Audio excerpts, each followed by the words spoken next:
if I make just a little bit of money this year, next year, if I just stay in, I'm going to have a negotiation and money is going to start pouring in left and right. And they made money, and they made a lot of money, but then they started spending it. And they never thought that that was going to end. And quite frankly, it always ends. It's called retirement.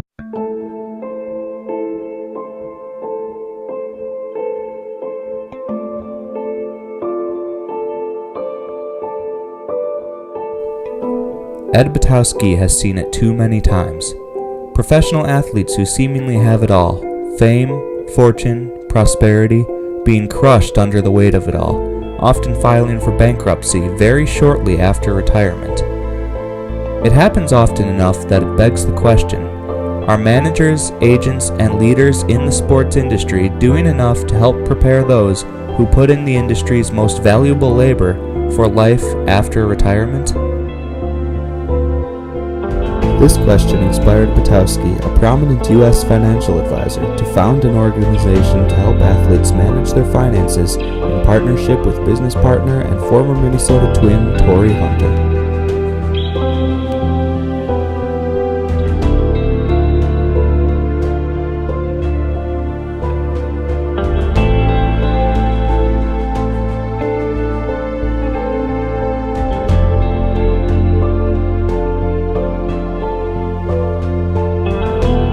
Additionally, studies conducted in Sweden have found that retired athletes are up to 4 times more likely to commit suicide than the average person, and while reasons may vary, financial struggle and loss of identity associated with sport tend to be common factors, suggesting that this population lacks accessible resources to help cope with these stresses.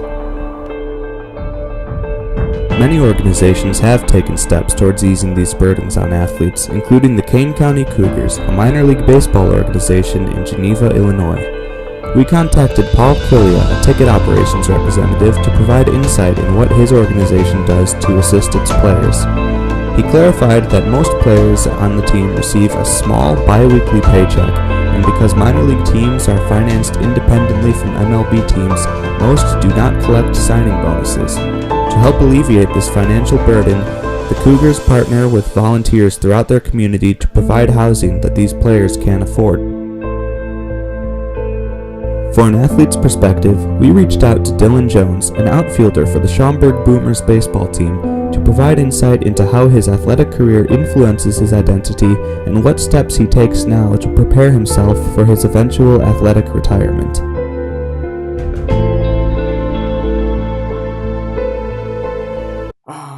I would say baseball is probably about 80% of my identity. A large amount of the relationships and people I've met through my life have been from baseball, whether it's some of my best friends, coaches. I've gotten jobs from baseball, people I know through baseball, everything like that. So I'd say a very big part of my identity is actually baseball itself. So I would say there's a very strong association between the two.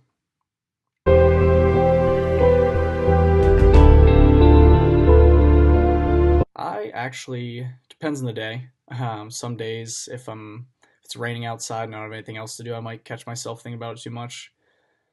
Or maybe not enough to that extent, because I still don't know what I want to do. But I'm just really happy to be where I'm at now and be able to still play baseball. So I tried not to think about that just because I have been in the real world for about a year, and I want to continue to progress in baseball as long as possible, and then I'll worry about that. So I try not to think about it too much.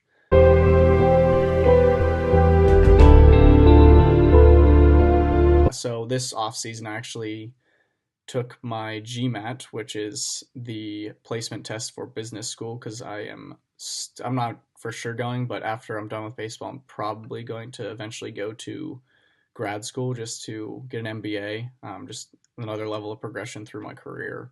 So stuff like that. I like to read.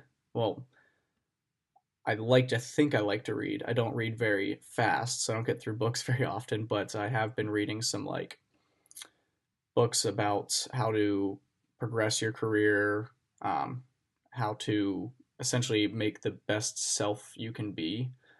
for the workplace and in life itself, but specifically towards your career. So where does this leave the sports industry?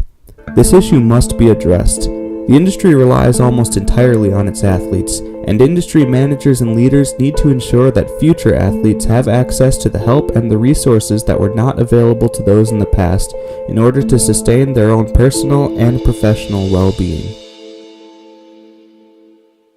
What would happen to almost anybody had they had a job, had a lifestyle, had their bills, and then all of a sudden, their job is gone?